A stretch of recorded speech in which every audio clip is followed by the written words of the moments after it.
All right, good morning again. So this is my second video of the day. This one's going to be more again medium to advanced topic. If you watch my first video, I'm hoping to do 101 level series and do medium to advanced topics both at the same time to kind of see where the audience goes with this and who needs help. I think both parties really could use more content. So anyway, the topic I want to talk about today that's a little bit further down the Bitcoin rabbit hole is related to running a Bitcoin node and that experience. So if you're already running a node and you have a wallet attached to your own node and everything, you're going to know exactly what I'm talking about in this video and probably agree with what I have to say. So Bitcoin nodes are essentially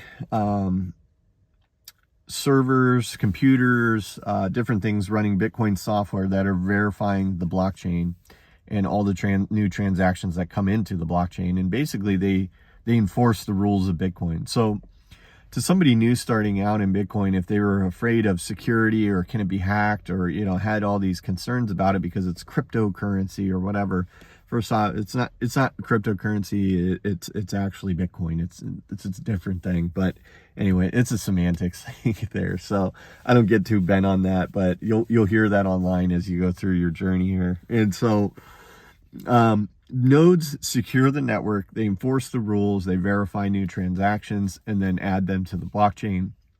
And the cool thing about them is if you are concerned about the security of the network, you have the opportunity to participate in securing it yourself. I can do it, you can do it, businesses can do it, anybody can do it, which is absolutely incredible because it's totally different than traditional finance, right? So most of us have Chase Bank apps or Huntington or whatever, these traditional banking apps. And all of us feel pretty safe to throw a significant amount of money in those and never question it. But how do you know they're taking their security seriously? And, who do you call for help? All these things. It's like, people are plenty fine in putting all their income and savings in a big banking application, but when you say, hey, you should put a small amount of your income into Bitcoin and secure it yourself, it's like, whoa, that's risky or that's scary. It's like, no, you got to change your mindset here. So Bitcoin nodes, I've been running a node for a while now, and there's a variety of ways that you can do it.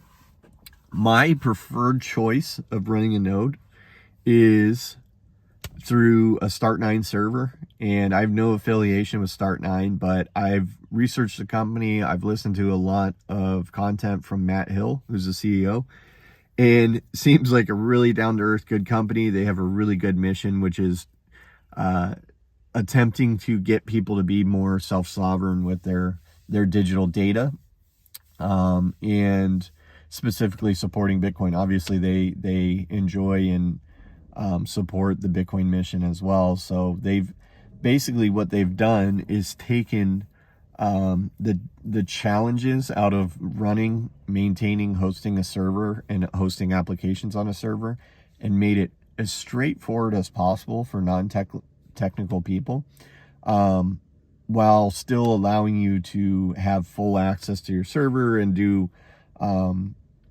whatever you want to it. You can build your own server and put their operating system on it. You can buy one of their prefab servers, get their operating system comes on it by default, and you can start running a node within minutes easily by doing click button applications, adding applications and starting them up and stuff like that. So I don't think it's ever been simpler to run a Bitcoin node. I think leading up to this point in history with Bitcoin, it's been incredibly challenging for non-technical people to start a node, and people that are into computers would say, oh, it's easy, those servers are a rip-off, I can make one myself, whatever. Don't listen to them, you don't have to. I'm here to admit that I'm not a highly technical person when it comes to computers. However, I really respect what computers and digital information can do, so I am open to learning as much as I can about them. And with Start9, it gets you engaged and learning about it. I never thought there would be a day where I'd be running a server, myself. It's like, what do you mean? In a server, when you hear that word, you think it's like this big room with all these, fans spinning and the wires coming out and the lights flash and all that crap. It's like, no, it's a little device about that big. So anyway, it's really fun to get started in it and learn about it. Again, if you're interested in learning, you're in the right place, because Bitcoin, again, is a continuous journey in learning every single day. And it's growing. There's so much being added to Bitcoin that is coming that we're not even aware of just yet. But Start9 and their servers are a product of Bitcoin, essentially, and need that arised from that area. So if you get a Start9 server, you can start running a node within literally minutes, and you can download the blockchain. It takes, depending on your internet connection and things like that, it takes about 24 hours or so, give or take. And what you're downloading when you download the blockchain is everybody's transaction history to every Bitcoin address that's ever been added to a block, going back to the beginning, all the way back in 2009, which is pretty incredible, honestly. Where else are you going to get that kind of financial transparency in the world? And the answer is nowhere. And not only are you getting financial transparency, you're getting financial integrity, because that's all been verified and agreed upon by thousands of nodes around the world. And it continues to be. More nodes are coming online, more people are checking it. And here's the way I think about it. So a node is basically our way of keeping each other in check. So you run a node, you're making sure I'm doing things the right way according to the rules in Bitcoin. I run a node, I'm also checking you and myself that I'm doing things the right way in Bitcoin. My transactions won't get added if I'm trying to break the rules. Yours won't either. So it's kind of cool, because basically what it's doing is saying, when you run a node and you're doing transactions on Bitcoin, is we all agree to the same thing. We already know we agree with each other, and we check each other every day, and things are still good day after day after day. And it's just fun, because in the fiat world with dollars and things like that, you're given this hope that, hey, I was given a payday of, let's say, 1,000 Federal Reserve notes. And you think that's a contract, right? They're saying, hey, you're getting $1,000 worth of Federal Reserve notes. That's $1,000 worth of purchasing power today. But then they come out and say, hey, here's a big spending bill that we need. We don't have the money for it. We're going to borrow, print up a bunch of money. And now that $1,000 that I gave you yesterday is now worth 990, so on, so on, so on. It gets eaten away or debased.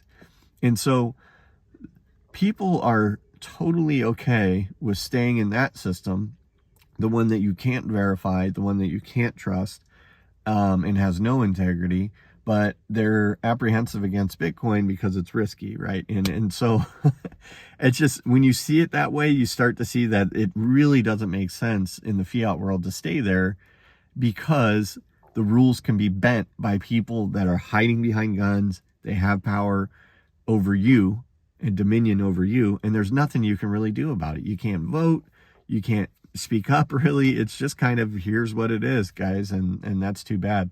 Bitcoin, there's one set of rules. It's always been one set of rules. It will forever be one set of rules, as long as you run a node, you continue to enforce those rules, and you don't let anybody change them. And so the more nodes that we have that agree to the Bitcoin standard as it is today, or the Bitcoin technology as it is today, the better off we are into the future. We have more people around the world agreeing and joining the system. It's completely open. You're free to come or go as you want, but you're definitely not free to change it without a consensus. And so I highly encourage you to look into running a Bitcoin node.